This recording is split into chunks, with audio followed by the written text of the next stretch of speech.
भगवान श्री कृष्ण कहते हैं, अगर जो चाहा है वह नहीं मिला तो एक बार जो मिला है उसे चाह कर देखो। कभी उन चीजों के बारे में ना सोचो जो भगवान से प्रार्थना करने के बाद भी हमें नहीं मिली, बल्कि उन अनगिनत चीजों को देखें जो बिना प्रार्थना के भगवान ने हमें प्रदान की है। जब हम खुश होते हैं तो हम उस व्यक्ति के पास जाना चाहते हैं जिसे हम बहुत प्यार करते हैं, लेकिन जब हम दुखी होते हैं तो हम उस व्यक्ति की ओर देखते हैं जो हमें बहुत प्यार करता है।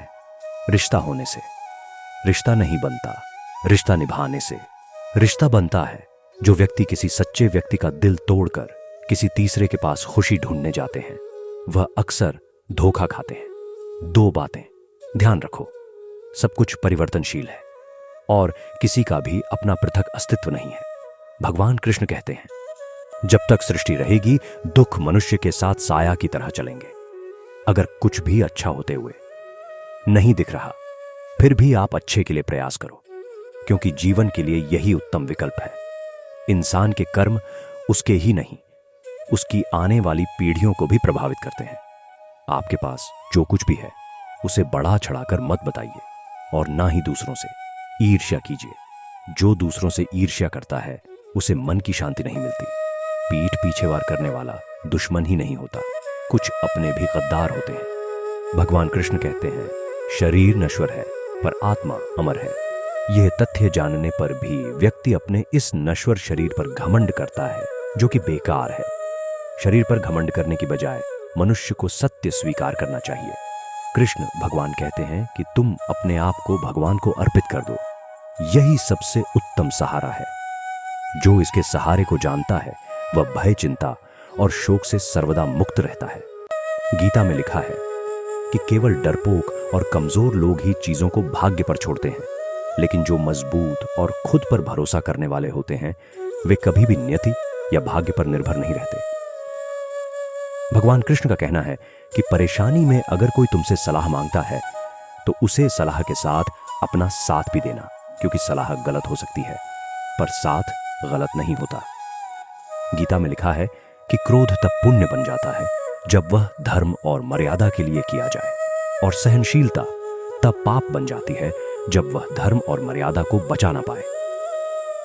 गीता में भगवान कृष्ण कहते हैं कि अपनी पीड़ा के लिए संसार को दोष मत दो, अपने मन को समझाओ, क्योंकि तुम्हारे मन का परिवर्तन ही तुम्हारे दुखों का अंत है।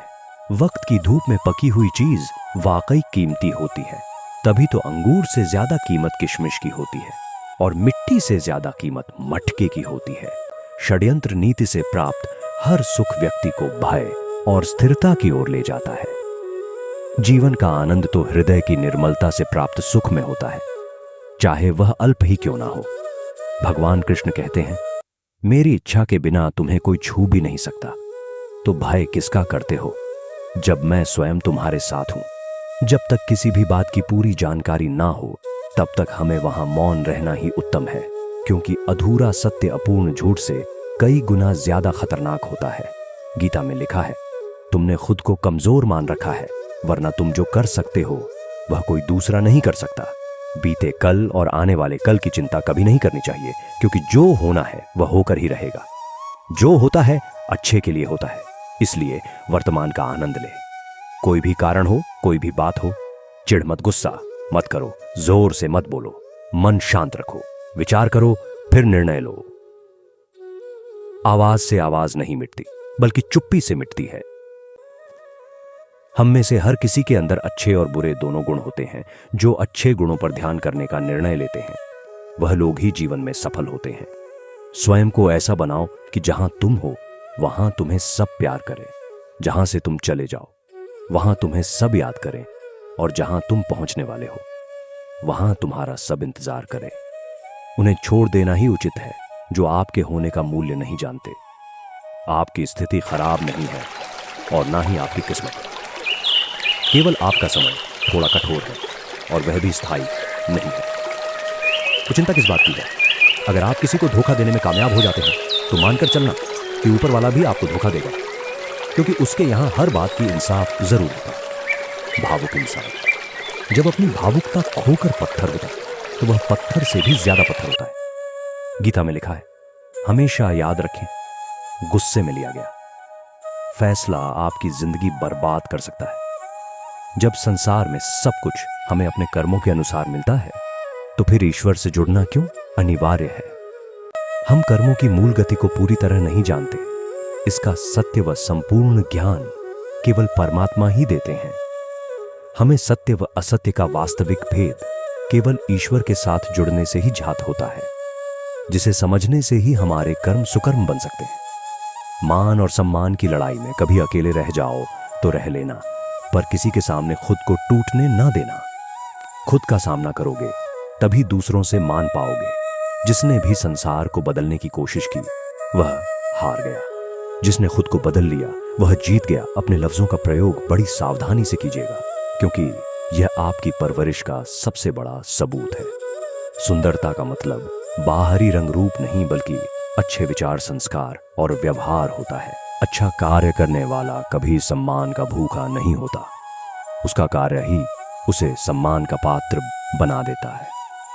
कमजोर तब रुकते हैं जब वह थक जाते हैं, लेकिन विजेता तब रुकते हैं जब वह जीत जाते हैं। जो रास्ता ईश्वर ने आपके लिए खोला है उसे कोई भी बंद नहीं कर सकता। गीता में लिखा है, आप वापस नहीं जा सकते हैं और शुरुआत को नहीं बदल सकते हैं, लेकिन आप जहां हैं वहीं से शुरुआत कर सकते हैं और अंत को बदल सकते हैं।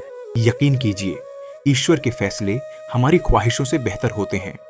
जो मौन को समझ ले वह पूजनीय है, फिर चाहे वह माँ हो, पत्नी हो, प्रेमी हो या परमेश्वर हो।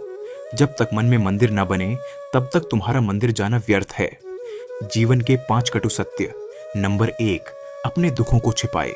यहाँ किसी को आपके दुखों की कोई परवाह नहीं है। नंबर 2, हर बात हर किसी को नहीं बताएं, क्योंकि हर व्यक्ति आपका भला नहीं चाहता। नंबर 3, शांत रहें, कुछ भी हमेशा के लिए नहीं होता। नंबर 4, अकेले रहना सीखो, यहाँ कोई हमेशा के लिए साथ नहीं रहेगा। नंबर 5, दूसरों पर ज्यादा निर्भर नहीं रहे, इससे आप खुद को खो सकते हैं। क्षमा उन फूलों के समान है जो कुचले जाने के बाद खुशबू देना बंद नहीं करते। जिंदगी का सबसे कठिन काम है स्वयं को पढ़ना, लेकिन प्रयास अवश्य करें। आपका मन अगर आप अपने वश में नहीं करेंगे तो वह आपके दुश्मन की तरह काम करना शुरू कर देगा। इतना मत बोलिए कि लोग आपके चुप होने का इंतजार करें, बल्कि इतना बोलकर चुप हो जाइए कि लोग आपको दोबारा सुनने का इंतजार करें। परिवर्तन संसार का नियम है। जिसे तुम मृत्यु समझते हो वही तो जीवन है। एक क्षण में तुम करोड़ों के स्वामी बन जाते हो, दूसरे ही क्षण में तुम दरिद्र हो जाते हो। मेरा तेरा, छोटा बड़ा अपना पराया मन से मिटा दो, फिर सब तुम्हारा है और तुम सबके हो। शरीर की नजरों से देखने से भगवान कभी दिखाई नहीं देते। उन्हें देखने के लिए तो मन की आंखें खुली होनी चाहिए। याद रखिए, सबसे बड़ा अपराध अन्याय सहना और गलत के साथ समझौता करना है। जब तक हमारे साथ ईश्वर का सहारा है, इस दुनिया में कोई लाख हमारा बुरा चाहे, लेकिन हमारा कुछ नहीं बिगाड़ सकता। बाहर की चुनौतियों से नहीं, बल्कि भीतर कमजोरियों की वजह से इंसान हारता है। समझे बिना किसी को पसंद मत करना और समझे बिना किसी को खो भी मत देना। मोह हृदय में होता है, शब्दों में नहीं, और क्रोध शब्दों में होता है, हृदय में नहीं। जब मनगमों से घिर जाए तुम अपना हाल ईश्वर को सुना देना, उसी पल मन को सुकून मिल जाएगा। जो प्रेम में रहते हैं वह छल नहीं समझ पाते, और जो छल में रहते हैं वह कभी किसी का प्रेम नहीं समझ पाते। जिंदगी में कुछ कड़वी सच्चाई हो तो मन की आंखें खुल जाती है, और जब मन की आंखें खुलती है तभी परमात्मा के दर्शन हो पाते हैं। नया नया तो सब अच्छा ही लगता है, सच्चाई तो पुराने होने के बाद ही पता चलती है, फिर वह चाहे कोई चीज हो या इंसान हो। गीता में लिखा है, अगर दुख में अकेले होना तो सुख में किसी को आने मत देना। जिद होनी चाहिए कुछ हासिल करने की, वरना उम्मीद लगाकर तो हर कोई बैठा है।